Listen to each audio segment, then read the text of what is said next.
All right, Kiss Army, welcome to the KissFAQ podcast. Thank you for giving us your time today and letting us into your head.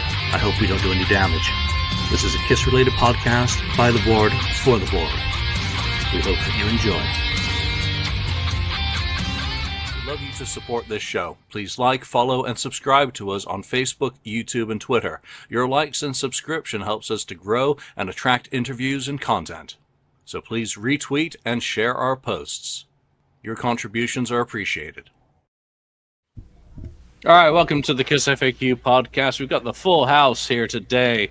Lonnie, what the fuck happened to your team last week? How can you have one of the best quarterbacks in the goddamn NFL who throws tons of touchdowns, has tons of yards completed, very few interceptions? How can you have such a good quality athlete and suck so bad as a team? Those are all true statements.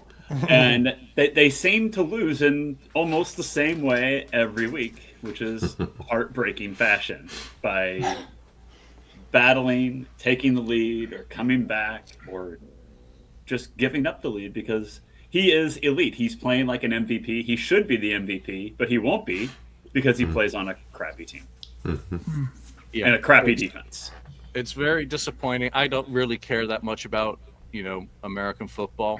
But to see a guy like Joe Burrow get the amount of grief, he's not an elite, just like Brock Purdy isn't an elite. And these guys are doing the work, but their O-line isn't, or their receivers aren't. The whole team, it gets really lame. Sucks. Yeah. So let me just say, I'm always thinking about you when I see the NFL scores popping up on my phone, because I'm like, how's Lonnie when you see we lost by now? 2 points again. Yeah. You can always tell how good it's going because of the messenger there. You can always see Lonnie's heartbreaking comments in there. He's got a permanent frowny face emoji now online, so there Very we true. go. All right, rest of the gang, of course, Ken, 69th Blizzard, Hey.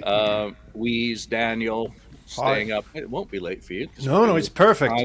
This is a convenient time for you. Yeah. And Marcus Almighty Mark. So let's start with shopping this week. Who's been shopping? Who got some stuff? I had some gift cards sitting in my Amazon UK that I'd forgotten to take care of when I was in England last month. So I actually got some Kiss calendars. And the calendars. They still make them? These are not official. Oh, okay. But they are using the logo, so Epic rights. I have nothing to do with these, and they're okay for what they are. They have a little, way too many modern pictures for my liking, but there are a few classics thrown in there. I didn't notice whether any stars are backwards or anything. But I'm gonna. Are there any no makeup pictures? No, it's all makeup. No. So, yep. Nothing for me.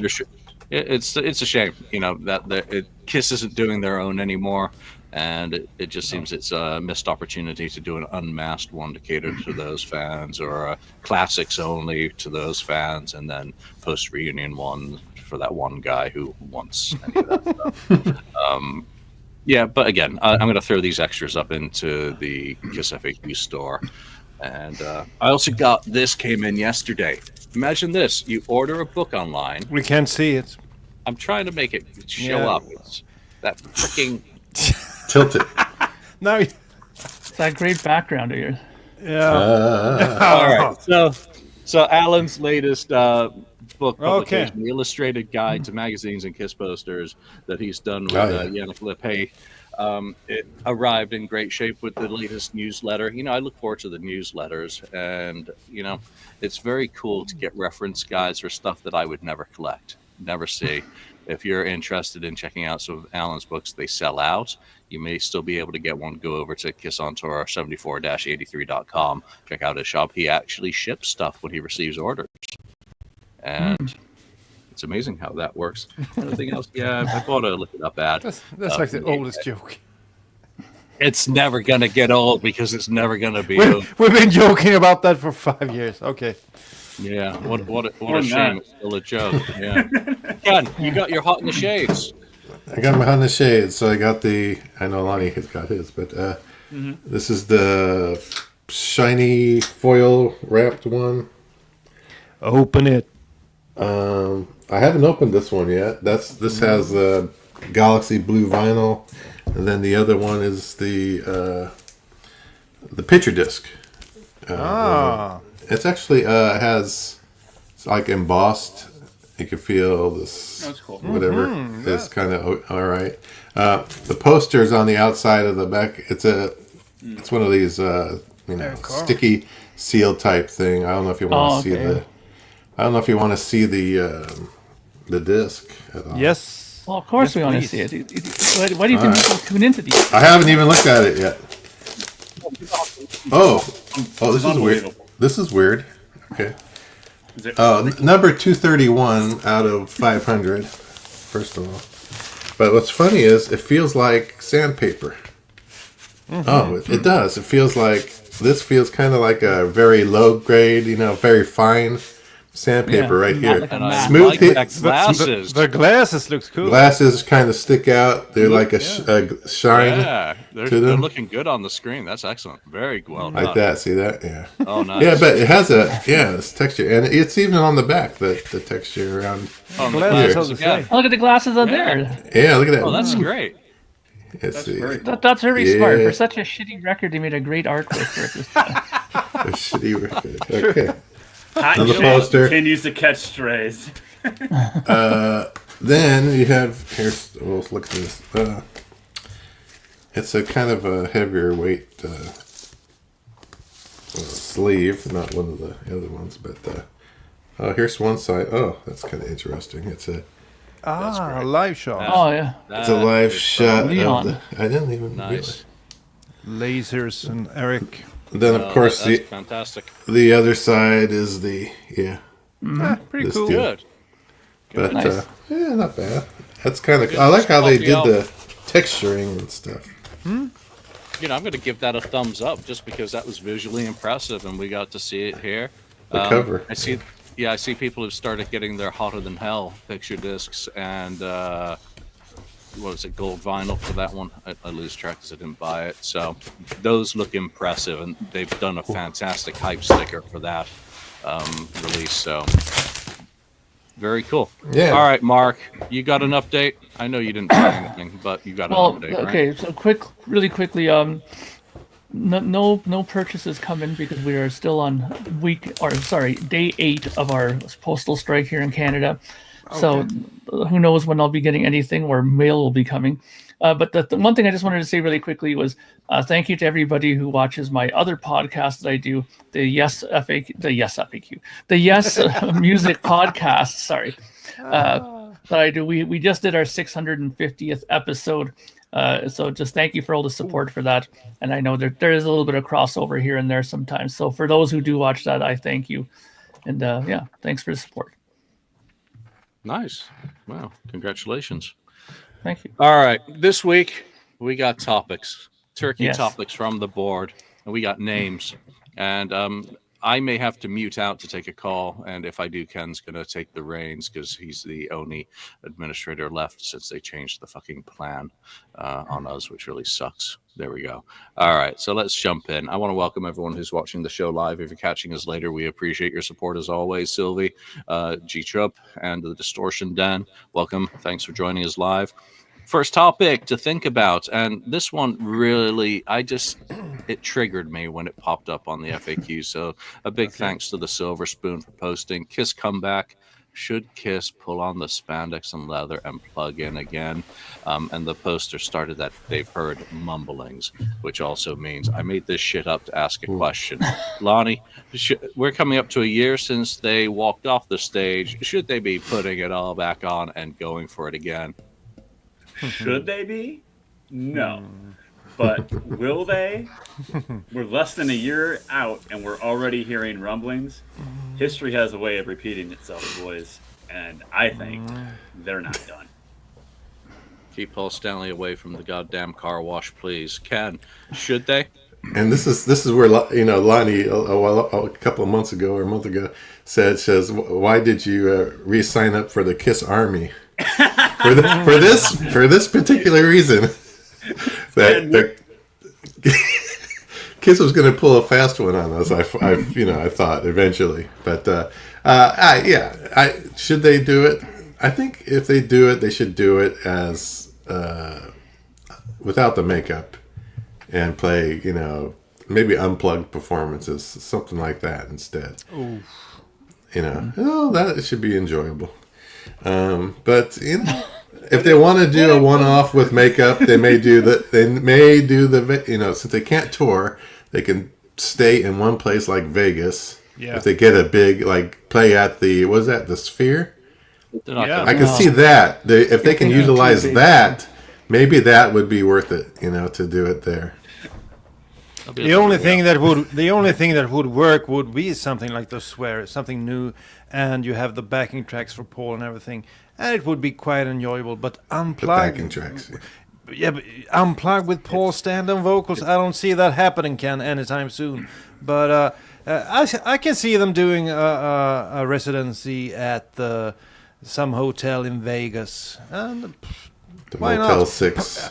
Yeah, but as far as touring, that's over. It doesn't work. But pull a fast one there over in Vegas, play for a week or two. That would be kind of cool. They didn't sell out their last residency in Vegas. You do 14 was that in 2014? Yeah. 2014. They did sell out a Vegas residency, and they expect to do avatars in Vegas. But you surely enjoyed it, Julian. I you enjoyed- surely. Yeah, I remember that. Surely. Yeah, I went too. Very enjoyable. I frankly don't think I that they didn't should go, do it. believe it or not. I don't believe they should Next do time. it. Mainly because it's just their time to hang out. Now look, I as a musician, I understand that once you played that long on stage and you've gotten off, there is that part of you that still craves it and yearns it and feels that you can still do it, and there's that little voice on your shoulder saying, come on man, you still have another tour in you, come on, you can do it. But I just really don't think it'd be good for them to do that. I mean, they should. One thing that I do think they should be a little bit more in the public eye, because one thing that I've been noticing a lot is that there's been a lot of chitter chatter around people saying that my interest in the band is kind of waning because they're not in the eye as much anymore, right? So if they want to keep up that end of it, like monetarily, business wise, then maybe they should do a few little things here and there. But I don't think performance is their route that they should go on. I know Optimistic Ken thinks that there's a acoustic set in the works and some Spheres thing going to happen. Is that none of that's going to happen? I mean, that's out of their thing. I don't think anybody would take that seriously at this point. But they can still do things. They probably should. But I don't think touring is a good idea. You know what? I think with Kiss, never say never with anything, regardless of anything that Kiss says. Yeah. Never be surprised. That's true. If when they pull a surprise, G-Shop had a good comment in the. I should remember that I can put these up on the screen. If when they do, it'll be to promote the avatars. Yeah, I think that actually makes sense because I could also imagine if they open any more Rock and Brews, doing a little acoustic set like Gene did with his solo band, there could be a reason for some of the members of Kiss to come together. But would it make any sense? I'm a firm no. Do not put the spandex and grease paint back on, and 70% of the people who responded to the poll on the FAQ also said that. So I think it would be an insult if they put the makeup back on and did another show. What would happen to all the people who spent $50,000 or $75,000 for the last ever, sword flip? Yeah, suckers.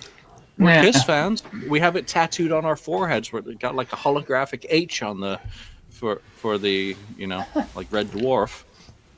So never be surprised by Kiss, but I could see there being a lot of high-end fans who might not necessarily be pissed off. They'd be lining up to buy the next final one-off high-end item. It's like insanity. Yeah. No, it is the definition of insanity, and we're all a little bit nuts.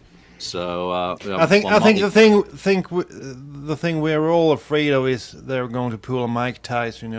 It looked good in the build up, but when it comes to performing, it just isn't there anymore. Yeah, the makeup may be over Mike for Kiss, Tyson. but it's still a conversation, a topic amongst fans whether those mumblings are made up, questions or whatnot.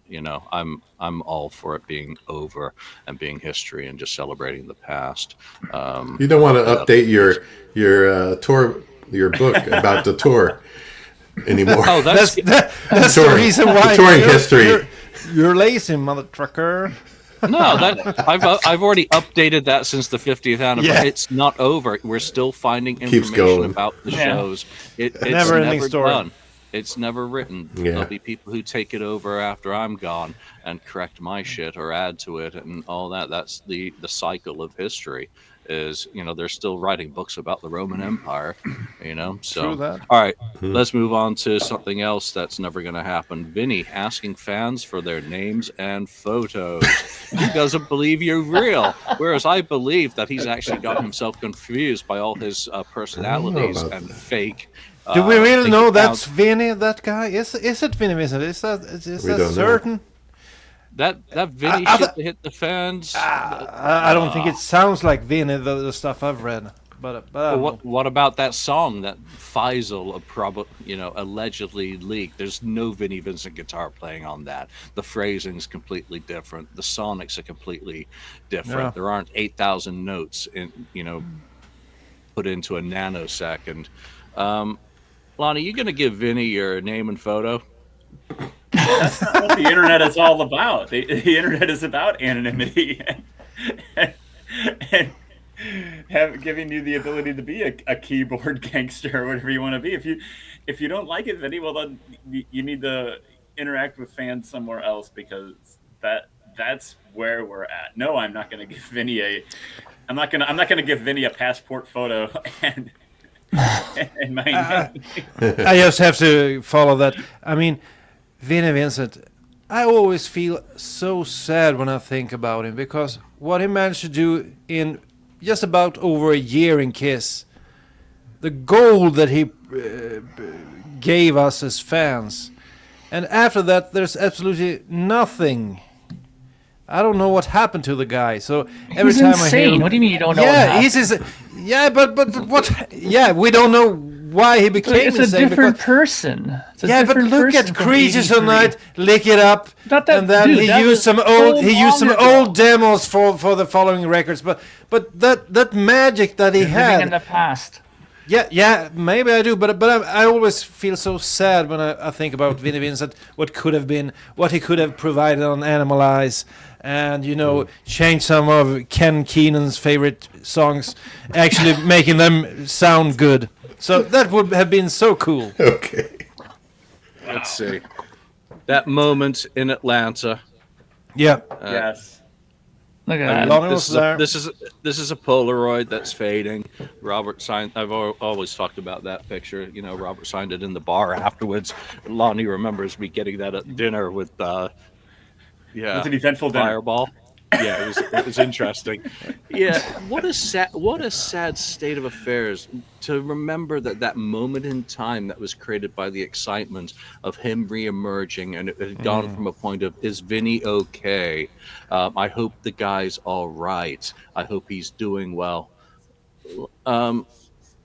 Ken. No, I'm not going to give him my picture. He can find it on the internet. I'm on the internet anyway, so it's kind of strange to me. I don't understand it at all, unless he wants to make. I know Lonnie said something about visa, or not. You're for traveling. Maybe he wants to travel, get out of the country, and he wants to use a different person's identity. One of his Kiss fans, Vinnie Vincent fans, I guess. So I don't know. It's all strange. It was all that from Atlanta, your Atlanta show there, or the Atlanta convention. It's been pretty much, for the most part, all downhill from there. And Yeah, but I nothing- think it's pretty cool that one of our most popular episodes is the episode where you're interviewing a guy that actually was at one of Vinnie Vincent's things there in a couple of years ago or a few years ago. So there's an interest. People wonder about Vinnie Vincent, but as Mark said, I think you hit the nail on the head. He's insane. Okay, I'm just gonna say this. It's insane. I would never give him my photograph or anything. I wouldn't even give him 5 cents if I saw him on the street. And mainly, the thing is, I'm going to say this: if at this point anybody actually will give him your photograph or name or any personal information, then you seriously need to seek help. I mean, this guy is like hasn't done anything. Number, I better seek help. Yeah, well, that's. I don't know. Well, maybe prior business relations you had a reason. You should just change jobs. At this point, with all the cancellations he's done, with all the promises he's done with giving out stuff and this and that, and never gone through with any of it, why would you dare give this guy anything of your own personal information? It's just complete lunacy. Yeah, this topic was posted by Ohio Kiss fan on the board, so thank you for that topic today. I just want to end that topic on one thing. Okay. Mental health is a serious issue in many countries. For sure. And I don't want to say that the guy's insane. I think he is in need of help. That's the only way that it seems. We've heard the stories. He's in need of love. Yeah. That's a nice we've heard the stories from Europe in 1995-96 of what a nightmare he was, Gerard Wimmer. I think Alex Michael have all had stories out there. Some of the other podcasts. I think we've got to take that moment in Atlanta as being the only moment that we're going to get to really experience in a positive light from him. He teases that he's got all this music, but yet it's Cherry Red putting out Warrior for the 15th time or whatever it is now. He's not doing anything. He had the opportunity to do something with Carmine, and he did not. That became a nightmare. He had an opportunity to do something at Graceland. That did not happen. So I'll take that experience of watching him fumble through that stuff acoustically. It was still a moment, and it was a pretty damn cool one in Atlanta. So, be grateful for what we've had. Going on to another one of the Kiss guitarists, and this was a topic posted by Fried Chicken. Some of these names on the Fried Chicken. I think I'm going to have to start asking people who register for the FAQ to have their names and photos. Yeah, I think that's along with their $500 membership fee. So that's a Seinfeld quote over there. Yeah, I love that. Fried Chicken posted 10,000 Volts in Hindsight. That album's been out a while. Yeah. How's it living up in your rotation now, Lonnie? Do you go running to 10,000 Volts often? I listened to it the other day, actually, to be completely honest. I can't say I did that for some of Ace's other releases recently, but I have gone back to it a little bit and listened to it. Like I said, I listened to it the other day when I was running. It's aged. I mean, it's still very young, but I've given it listens more than the first couple of like I did for his other releases of new material. So I think it's actually after the first couple listens, sometimes you gotta put it away and like, oh well, and then it's like a year or two later, I'm like, oh yeah, I remember I have that. And you like, it's not that great is what I remember, but it's not bad actually. It's it is good. I know we've sung its praises when we did that show reviewing it, and it kind of it's still good to me for sure. I'm glad I'm not the only one because I listened to it, this week, last week, and I'm not contractually obligated to say nice things about Ace because I'm working on Ace book for anyone who has that devious thought. No, I've actually listened to it and it's held up pretty well over the year, and it's still just a fun album. I'm still listening to the most recent LA Guns album as well, for that matter, and 72 Seasons.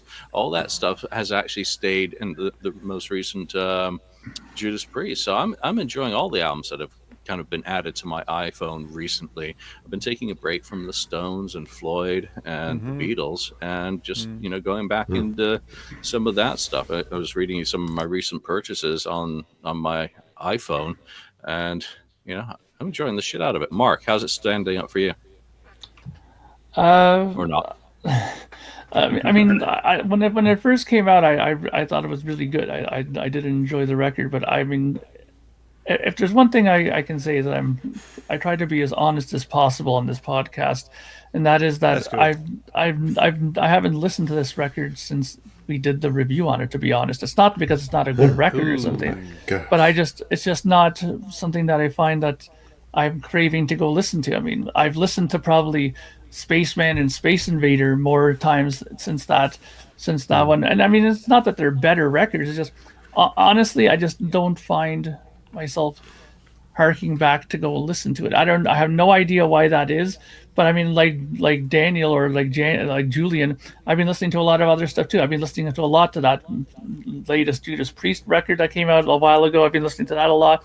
I just recently picked up a reissue of Halloween's Keepers and Seven Keys, and I've been listening to that a lot. Which one? The One or two? book, one I've been listening to a lot. I love that I Future love World those albums. Halloween. Yeah, that's so great. I mean, blasting that in the car, and there's also been a recent reissue of the second Tea Party album. That's a band from Canada here that I've been listening to a lot as well. So I mean, it's not that the album is bad, and not at all. I think that it's probably one of Ace's stronger records, but for some reason it just hasn't been something that's been poking at me to listen to. There's been a lot of other things that's been coming out at the time that's been piquing my interest. Yeah, well, there's no right or wrong answer to this, is there? So, Daniel. Well, actually, I've been listening to the lead-off single quite a bit. I've added that one, but the rest of the album has kind of, stayed. I haven't listened a lot to the album as a whole, but I still like the lead-off single, 10,000 Volts. However, I've actually been listening more to Trouble Walking lately. I think that's to me, that's a Really better album, even though there are a few, clunkers on that one. I've been listening to that this past week, and I do enjoy that one.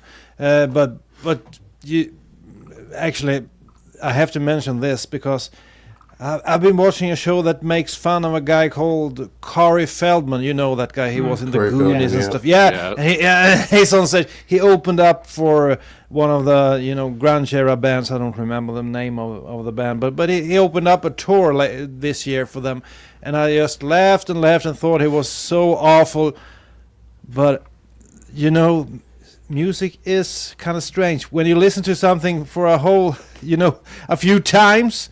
So actually, I've been listening to 2 songs from Corey Feldman this week. The Comeback King I've started to enjoy, and The Joke Is On You. So he's kind of doing these sort of autobiographical tunes about his career. He's like the joke on the internet, but everyone goes and watch. They go and watch his videos and music. So he got a lot of views. So he did a song called "The Joke Is On You," and I think it's just such a fun song. And if you were going to listen to one Corey Feldman song, I think his best one is "The Comeback King." It's such a I can't get it out of my head. So I think that's the magic of music. I started off just laughing at the guy, and now I've added 2 of his songs to the rotation. So that's just something from left field. It's all right. I often go off on little tangents searching for Rick Astley stuff on YouTube. I rickroll myself. Wow. Oh no! Hey, some of this stuff he's done with the Foo Fighters is Yeah. so fun. So So it's fun. that's really cool. Ken. Yeah, I haven't listened to the Ace album in a while. It's a good, it's a decent album. I got so many other records. I have so many records that I listen to or I pull out, and either it's older stuff that I have to listen to. It's just it's hard to get into the rotation. I'll pick up. I have some newer stuff. With the Lemon Twigs or the Lindas and that kind of stuff too. So yeah, I just haven't got around to it. I listen to him more live. Watching some of his live stuff rather than his vinyl records. So Well, but Rising Force is religious of posting Ace's live stuff in his shows on the FAQ. And Chris, thank you for doing that. Awesome moderator, and he does a lot to help out the FAQ. But he's also, when he's not listening to Yngwie Malmsteen, he'll be posting Ace live clips. Just real quick. The last thing he posted was a complete live show from Ace Frehley, and I think he sounded pretty good. I started watching that show, and at the end, it made me watch the whole thing because I think he sounded pretty good on that during that show. So he's still got some chops. Yep. No, the last thing I watched was the Boston show, because I was doing the podcast episode with Andy, and someone had filmed the whole damn thing, so it was nice, since I'm skipping that tour, to be able to watch it. But yeah, I think 10,000 Volts has held up just fine. And who was it? Was it Rome Loves Dan? Rome Loves Dan, thanks for the comment. 10,000 Volts still holds up. Perfect recipe. That's fried chicken. No, Rome, I'm reading. Oh, on the thing, on this. Yeah. Okay, that's right. Comment. Ace needs a little push and collaboration to do his best, and maybe Steve Brown can dig back into Ace's demo tapes and listen to. Ace has a lot of good riffs and stuff and ideas that could just be taken off in a completely different direction, and come up with something that's legitimately Ace, but let someone else do some of the kind of lifting. My only thing with that is Ace needs to do more of the soloing. And keep that in house. Let Steve stick to rhythm. Ace does leads and sing. But I think there's two important points there. First off, Ace has always been he's always needed us, a partner. That was the same thing when he did Frehley's Comet and the other stuff. So he always needs someone to guide him through the records.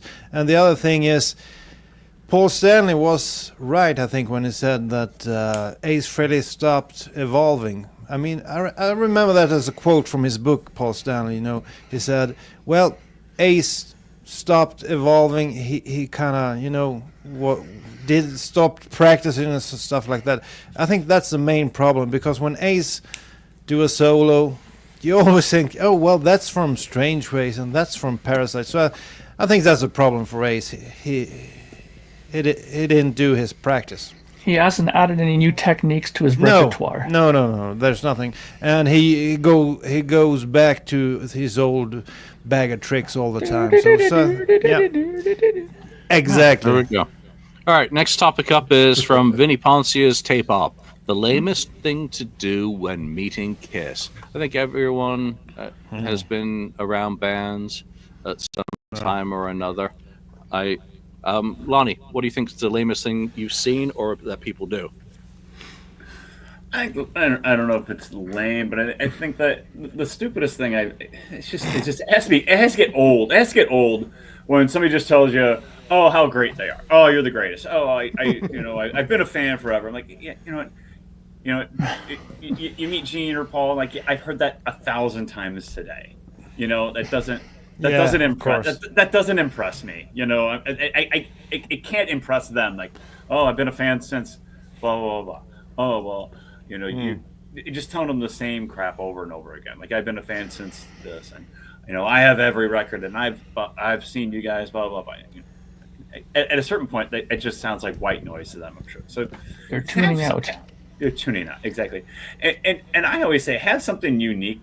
Try to have something a little unique to say when you meet them, and it's not just so generic of, I've been a fan forever and I have seen you guys X amount of times, and try to connect with them on a different level that's not about Kiss. Talk to them about, if you meet Eric Singer, talk to him about Ohio State football or something like that. He's going to look at you and he's going to talk to you about that, because he grew up in the Cleveland area, and he's probably going to resonate with him, because no one's probably asked him about college football today. But I bet 1,000 people have told him that, I really love the way you drummed on Revenge. You know what I mean? Yeah. Have something unique to talk to them about. I think that the lamest thing is just telling them the same cliche stuff over and over again. I think the lamest thing is that fans think that they will become best friends by meeting the band for 1 minute. I think that's the lamest thing. They made sort of a plaque. I recall a documentary called, I think it was called Kiss Loves You or something. Yeah, giving where them there was a Kiss Kiss family, Yeah. and they had made this expensive plaque. Do you say that plaque? Yeah, plaque. Yeah. Sure. PLAQUE. Yeah, yeah. That they gave the band. They spent a lot of dollars, and they thought that, wow, Paul will be really impressed, and he will love us forever. He just put it on the side and left it on the stage. Of course, he didn't want that shit.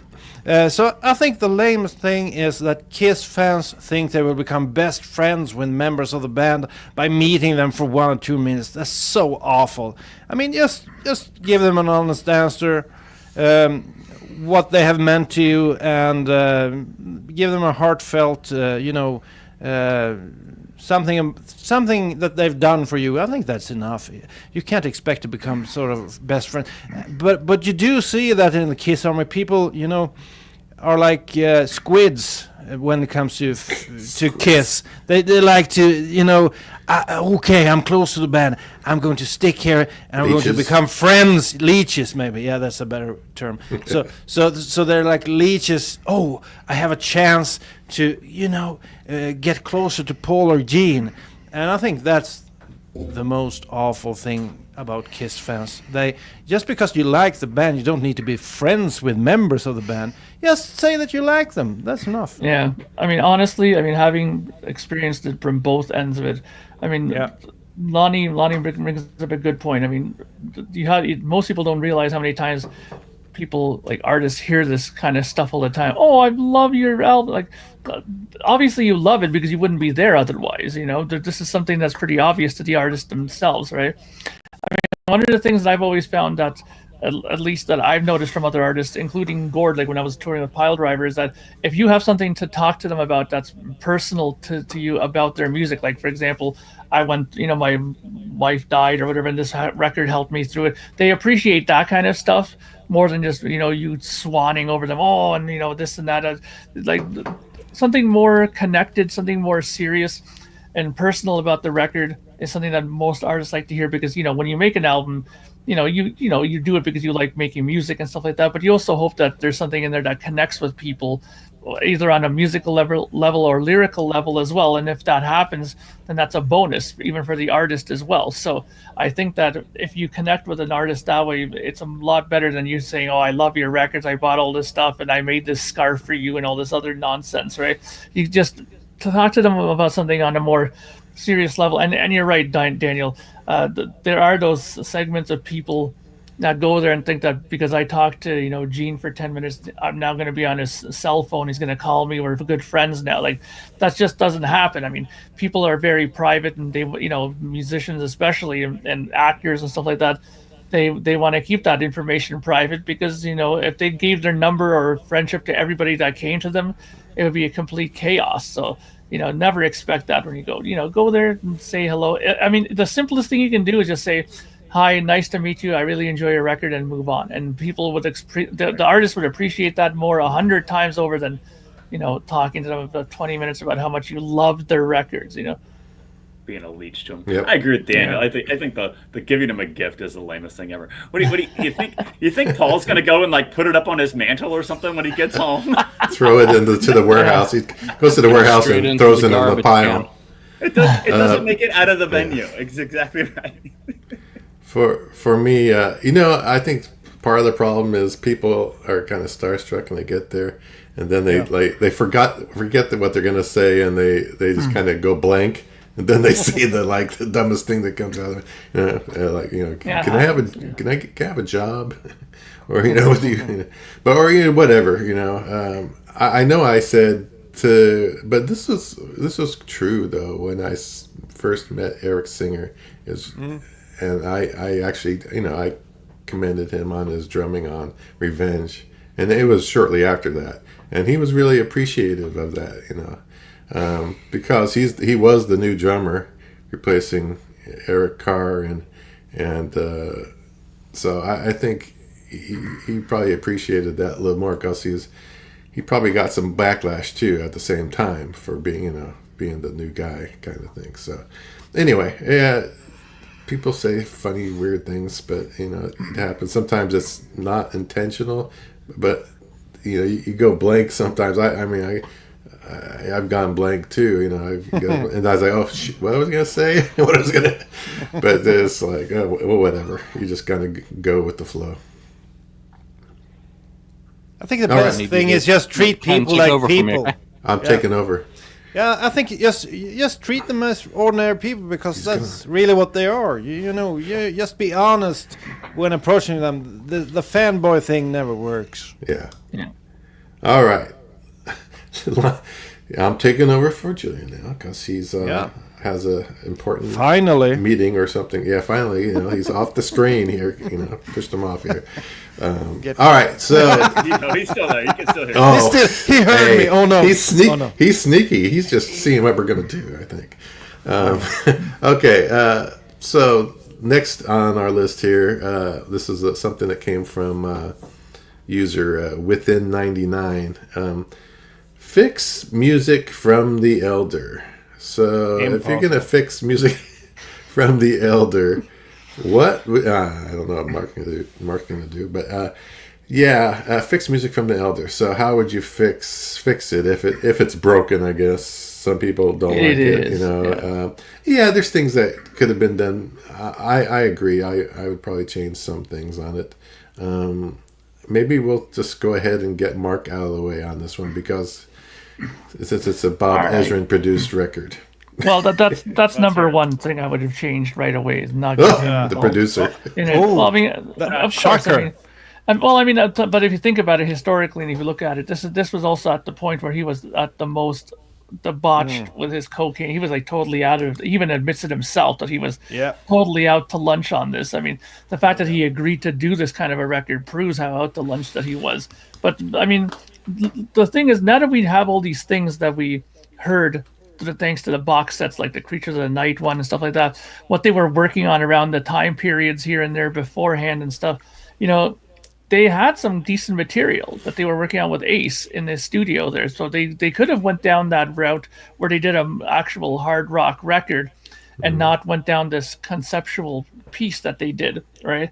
I think mainly that would have been the main thing that I would have suggested right off the bat to make this a better record, is that forget this idea about making some record that are going to impress the critics and impress the elite in their mind. But I don't know who they thought these people were that they were on to impress, but just make a strong record that shows Kiss's strength, and that is hard rock music, guitar driven, guitar oriented stuff.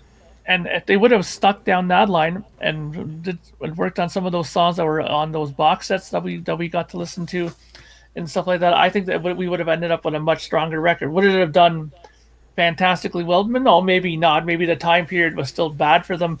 Maybe people were still kind of not convinced about Kiss at this point. But I still think it would have been a much better course than to have taken, even down the line years later, people would have looked back at that record probably more fondly than how some people have looked at The Elder. Yeah, I think because it's so odd, it holds a special place in history. So I don't mind it, but I never liked it. But if I would have wanted it to be a better record, I would have told Gene when he presented his idea, "You're crazy, man.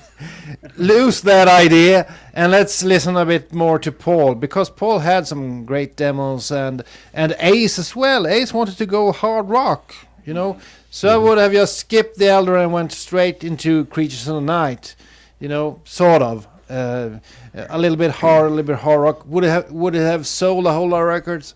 Probably not, but it would have been a whole lot of, a much better record than The Elder, and we've seen tributes to The Elder, people like, Odyssey and stuff like that. I mean, it's well played, it's well played, but it's not Kiss for me. I think it's way off, and I think I would just have gone for something like Creatures of the Night. Or how about you just leave Ace Frehley's solos on there and at least make it sound a little bit more like a hard rock record? Well, with some Ace just give Ace a little more presence on there. And had you done Yeah. that, maybe Ace wouldn't have bolted as quickly after the Elder as he did. Yeah, well, it's kind of difficult. This one, I think the record company should have just not freaking had a knee-jerk reaction and decided to change things. They should have left everything in the dialogue and whatnot, let it go.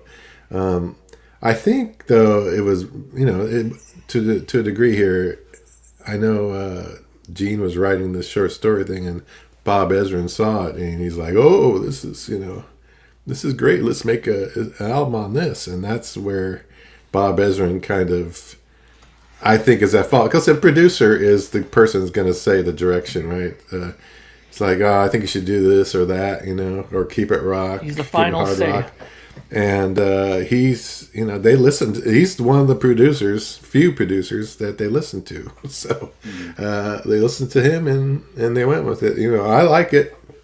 Yeah, it's different. It was weird when I first heard it the first time. It was like, you're not expecting that at all. I mean, you're so used to the regular rocking stuff. But there's some really good, real good music on there, and I enjoy it. So it's a different kind of thing for Kiss on that one. For sure. Hey, it is what it is. So, all right. So I don't know if we can fix it or not. I still would like a box set, though. Let's just say that for that, because there's a lot of stuff I think hidden out there. You and 10 other people want that box set? Me and 10 other people. That's about right. That's about it. Yeah. Okay, let's go move on. So this is kind of relates to the one I think earlier where we talked about Kiss, or coming back or not. Paul admits to feeling lost at completion of it, the Kiss farewell tour interview. It says Razor. I guess that was the interview. Razor interview. In a new interview with Rock the Nations. New interview with Rock the Nations with Dave Kinchin and Shane McEaron. I guess that was the new interview. So Paul admits feeling lost. I know I saw the thing about Paul saying he was open to, doing a one-off show or another one with Kiss. So it's kind of the same thing. I mean, I know, Mark, you touched on it earlier about, being, after touring and doing all that stuff, you kind of want to get back to that limelight or that. Yeah. Well, I mean, look, him feeling lost during the tour, I can understand that because, he knows it's coming to an end, right? And it's hard to feel motivated and happy and stuff like that when thing that you've known and loved doing for the last happen anymore, right? So, feeling lost, I can understand that. It's not that surprising a deal, to be honest. Okay, yeah. Well, Daniel, what do you think about his feeling lost at completion of the Kiss farewell tour? I think the main thing for Paul Stanley is his missing the limelight. That's the thing. I don't think he wants to go out on a tour or something like that, but I think he misses the limelight. He misses the adulation. People looking up to him, people giving him a lot of props. So I think that's what he's missing. But he must I'm sure he understands that he hasn't got the chops anymore, and of course that's a hard pill to swallow. A difficult pill to swallow. But he wants the adulation, but he can't perform anymore. So I think he's in a real hard position. Caught between a rock and a hard place, sort of. And he, of course, he feels lost. He's been on tour since he was like 20 years old. So of course there's a downtime. But I think he should ride it out and go on and paint some ugly shit instead. Yeah, and like this one here, the Let Me Know says Paul Pizza Tour 2025. Yeah. That's good. And I think Julian is back. Are you back? For now. You're back and you told us so? Yeah, I'm back. That's a good one. For now, can I chime in on this one? Yes, do. Yes. It's got to be so freaking tough for Paul Stanley. Yeah. But For he's sure. he doesn't seem to be doing much. I know they've been going through the warehouse and he's been posting pictures of that shit for some auction, no doubt, or maybe being sold out the back door now directly to the high rollers. He hasn't done any Soul Station gigs. And I was actually hoping for one of those. I still hope to see Soul Station live just because I'd like to see Soul Station live. I'd like to experience it. Put on a dinner jacket, go have a nice dinner, and listen to some R&B by Paul Stanley. Whatever. So that I've seen Soul Station. But he hasn't done that. He did do the Wentworth Gallery thing recently. Mm-hmm. I think it's got to be difficult to rediscover how to not be on tour, to how to not be looking to the next thing they have to commit to. They've come off a very long commitment with the end of the road and seeing it through, and the European, and it's been a cycle that's repeated with some of the bumps in the road. So it's got to be awful. Whereas Gene just seemed to hit the ground running, drag his solo group out on the road and do some shows, but he hasn't done as much as I hoped he would do, and there doesn't seem to have been a lot going on either. Barely a peep out of Eric or Tommy, No. So it's a weird. Okay. Yeah, I am serious. I had chances to go down to LA and see Soul Station previously, and I just didn't do it. So I would still like to see it. Is it the best representation of R&B? Some 70-something-year-old white guy trying to sing that stuff? No, but I would still like to see it. And I did enjoy the original songs that he did on the Soul Station album as compositions. So, sue me. Again, it's something I want to go and see something so that I don't have any regrets for missing it down the road because of everything that I've missed previously that I have regrets for now. So Glasgow. He could do it. I mean, I know the voice is a problem, but he could do a songs and stories kind of thing to a degree. He might be able to do a little bit of that. I don't know. It's kind of a tough one for him. I agree, though. Gene was able to just go out and continue, and I believe he's supposed to do. This could be an announcement of more shows next year. Yeah. Besides the one I think that's already been announced, but I think he's going to do some U.S. dates. I've heard. Yeah, but if anyone has a friendship with Jim, tell him not to bring the audience on stage. That's my that's the biggest mistake he did when he was over here. Maybe for just rock and roll all night and let's keep it to that. Keep them the hell off the stage. That's becoming like the meet and greets. Not every song. An absolute joke. Yeah, it's not a good idea. It makes it look very amateur hour. That was awful. Okay. All right, Ken's got to take over again. I'm taking over again. So take over. Joanne is like in and out here. All right. So next we have from user somebody backstage. Could AI, and this is kind of related to this, could AI fix shot Paul vocals? So could AI fix his vocals that are? I suppose it could, right? What do you think, Mark, on that one? Well, I mean, AI could help it in the studio for sure. I mean, but the thing with the AI you have to watch though is that if there's one thing that AI still has to get figured out is how it pronunciates words. Sometimes the pronunciation's a little weird. Sometimes, like sometimes they'll say like tree instead of three, like the way it does stuff. So Mark, you mean AI have the same problem as I have?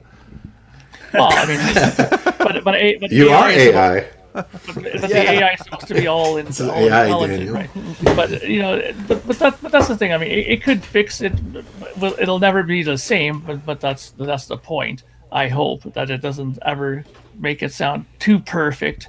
that it can replace somebody, because then why bother, right? But I think that as far as live vocals go, I'm not sure what the AI can do. I mean, sure, we have auto tune and stuff like that you can use, and you can use backing tracks, which is the extent of what they've been doing now, anyways. But I don't think that AI is that far ahead now to do live vocals like on the fly. You know what I mean? Because don't forget that some of this stuff needs processing power to do, right? You know, if it's a completely scripted thing, maybe you could teach AI to expect these certain words and these certain lines for Paul to do. But if he goes off script, maybe it'll start, giving you that, beach ball of doom there when it starts twirling, when it's thinking, right? You don't want that happening on stage live. So I don't know. It could help. AI can help studio. Yeah, it could probably help Kiss make another record if you really think about it, as far as vocally. But live, I don't know if it's that far yet. Yeah, Lonnie, what do you? I'm not interested in AI and Paul Stanley. It does nothing for me. I mean, I have how many Kiss albums already? How many studio Kiss albums do I have? How many live Kiss albums do I have? How many bootleg recordings of live shows and demos and stuff do I have? I don't need AI Paul Stanley. I really don't. I mean, let's draw the line. I have to agree with Lana. I'm not interested in AI Paul Stanley, but I do think then in a decade people will just click a button and order what they want to listen to. I want a rock and roll over feel to an album. I want Paul Stanley to sound like he did on Animalize and make Gene Simmons' bass sound a bit meaner than it usually does, and then you just click a button and then you get a record. I think that's where we're heading. Yeah. For me, excuse me, I think I need AI on my voice. But anyway, it just doesn't sound right. But I could see if they decide, if Paul gets the urge to do it, because he's the boss, want to do another Kiss album, I could see them fixing, his vocals in the studio. And maybe it won't sound too bad, or do a lot of takes. Have to do a real lot of takes and then piece it all together, kind of thing. Mister, let me know it's Lonnie, not Looney. Looney Lonnie is Looney. What's your thoughts, Looney? This is new. The Looney. Looney. Yeah. So, we're not too happy. We don't like AI so much. I don't think anyone does, honestly. That's the way it is. All right, here's another one here from Hi, I'm Wits. For me, Alive replaces the first 3 studio albums, while Alive 2 complements the next 3.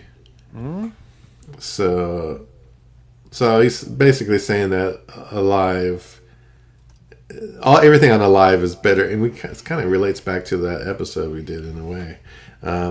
Where we said Alive 2 versus the studio cuts. Yeah. But he says Alive replaces the first 3 studio albums. Because, they pretty much are the best versions of those songs, if you think about it. That's not a bad take. That's not a bad take. No, I mean, I listen to those. I listen to the Alive versions of those songs a hell of a lot more than I listen to the studio versions of those songs. If I'm in the mood to listen to Watching You, I go for that Alive version of Watching You, or the Alive 3 version of Watching You, 10 times more than I go for the Hotter Than Hell version of Watching You. Let Me Go Rock and Roll, same thing. I'm going for that Alive version of Let Me Go Rock and Roll, not that studio version of Let Me Go Rock and Roll, which is less than 3 minutes and feels unfinished. Black Diamond, same way. I'm with that Alive version, not that studio version. So I think that's a strong take. I think that I reached for those Alive versions of those first 3 albums a hell of a lot more than I reached for the studio versions. And Alive 2, it's the opposite. I'm more inclined to listen to those studio versions than I am the Alive 2. I think they tried too hard a little bit with Alive 2 with the piped in crowd and everything else, but I think they're a good compliment to him. I agree. That's a good take, actually. Yeah, that's a real good point by that user. I don't know what his name was, but I think the 3 first albums, at least the first 2, sounds they sound like crap compared to Alive. But I have to say that I do enjoy Dress to Kill. I think that album, when I listen to the remastered version from '97, I really enjoy that one. So I still go back to Dress to Kill, but the first two albums not so much. Then I'll go to Alive. So I think he's partly correct, but I still enjoy Dress to Kill. When it comes to Alive 2, I think it's a good compliment to the albums. But you can, I mean, Rock and Roll Over and stuff like that, that sounds great. But it's fun to have a live version. But the two first albums, as we've mentioned a whole lot of times, there's loads of problems with the sound on those two albums. So I prefer the live tracks. But I have a soft spot for Dress to Kill. I like it as a cool pop album. Yeah, Mark, what do you think? Yeah, I mean, look, there's no doubt that Alive is a monumental record, and those versions of it are probably the standard that all of us kind of go to for listening to those early songs. The only reason why I find I tend to listen to those early records is I went sort of down this rabbit hole where I was doing a lot of research on recording studios lately, like Bell Sound, which did the first studio album, and I wanted to just compare some of the different records that were down there and research some of the mixing consoles they had there, and also Bell Sound mastered a lot of stuff there for vinyl. And then the whole thing with Village Recorders, I went down. So I was listening to a lot of those early records just for comparative sake. The next generation of stuff like the Destroyers, the Rock and Roll Overs, and Love Guns, I mean, those albums are very strong now because I mean they had the budgets were much better. They had really strong producers there, so those albums were much better done sonically wise. And whereas Alive 2 is just so grating on my ears, like that audience is just so loud on that. It makes it sometimes unlistenable, especially if you listen on headphones, which I tend to do a lot. So that becomes even more tiresome on the ears, right? If it's on just a stereo and you're walking around, it's not so bad. But Alive 2 does have the advantage of having the studio tracks on there as well, which makes it a bit more of a unique listen in that sense. But yeah, I think it's a valid statement. Yeah, I agree with the live, pretty much Alive for the most part, just about everything. The Alive 2 I kind of split on, and that's how I split on it anyway. Excuse me. I think things, like the Destroyer songs, or not, Destroyer songs are, a lot of those are better on Alive 2 because they're more grittier, harder rocking, than the kind of toned down on this Destroyer album. So, and I like God of Thunder a little, the little faster version too. I think I've always liked that one, and again, I had Live 2 first before I even had Destroyer, so I was kind of partial to that. Deal. So yeah, that makes a difference. So Julian, you miss out on a lot of songs if you just focus on Alive or Alive 2. I mean, going to the comment that Alive replaces the first three albums, no, it enhances the first three albums because you get to hear what might be the best of those three albums presented in a unified manner. But I like the comment about Dress to Kill is nice and snappy. Yeah, it's got its own sonic identity. Hotter Than Hell has its own sonic identity. And the original Kiss album, the debut, has its own sonic identity. And every one of those has its place in time. Alive 2, I don't think complements.